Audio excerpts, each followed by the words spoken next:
সম্মানিত মালয়েশিয়া প্রবাসী ভাই, আসসালামু আলাইকুম। আশা করি সবাই ভালো আছেন। আজকে আপনাদের জন্য এই ভিডিওটা অত্যন্ত গুরুত্বপূর্ণ হতে যাচ্ছে। ভিডিওটা না স্কিপ করে পুরো ভিডিওটা দেখবেন। যে মেসেজটা আমি দিতে যাচ্ছি এই ভিডিওটার মাধ্যমে, জোরবারুতে এক বাংলাদেশি ভাই ছিল। ওনার দেশে ফ্যামিলি রয়েছে, ওয়াইফ রয়েছে। এই দেশে সে কিভাবে বাংলাদেশে এক মেয়ের সাথে সম্পর্ক জুগিয়েছে।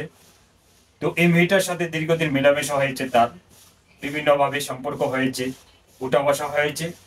এই মেয়েটি বাংলাদেশের যেই ওয়াইফ রয়েছে বাংলাদেশি ভাইয়ের, এই ওয়াইফকে ডিভোর্স দেওয়ার জন্য দীর্ঘদিন একটা চাপ সৃষ্টি করে আসছিল। কিন্তু ডিভোর্স না দেওয়াতে এই বাংলাদেশি ভাইয়ের এক সময় পুরুষঙ্গ কেটে ফেলে এই বাংলাদেশি মেয়েটিকে এই ভাই টুরিস্টের বিষয় এনেছে কিনা এটা আমি সঠিক জানি না। তবে এই মেয়েটি ছিল বাংলাদেশি, সিলেটিও বাংলাদেশি। কিন্তু এই ভুলটি করবেন না আপনারা যারা মালয়েশিয়াতে বসবাস করেন। গার্লফ্রেন্ড বানাবেন না।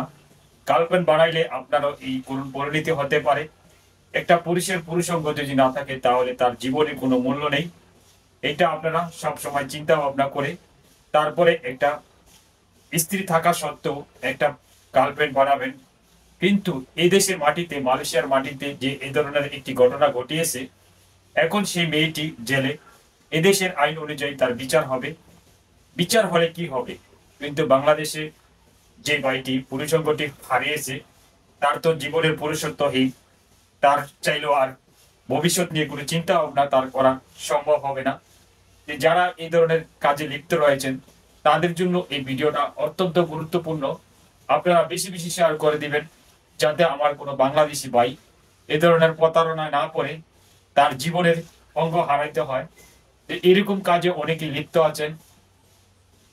কিছুদিন আগে একটা ঘটনা ঘটেছিল, ইন্দোনেশিয়ান এক নারী বাংলাদেশি ভাইয়ের পুরুষঙ্গ কেটেছে। এই দ্বিতীয়বার আবার বাংলাদেশি পুরুষঙ্গ কেটেছে। আসলে এটা প্রচার করার জন্য এটা আমি মোটেও উপস্থিত ছিলাম না। এরকম একটা ঘটনা আরো ভাইয়ের ক্ষেত্রে হতে পারে, এই জন্য আমি ভিডিওটা বানিয়েছি। আপনারা চাইলে ভিডিওটা দেখে এবং শেয়ার করে যারা লিপ্ত আছেন তারা সাবধান হয়ে যান। ভিডিওটা আপনার জন্য একটা মেসেজ।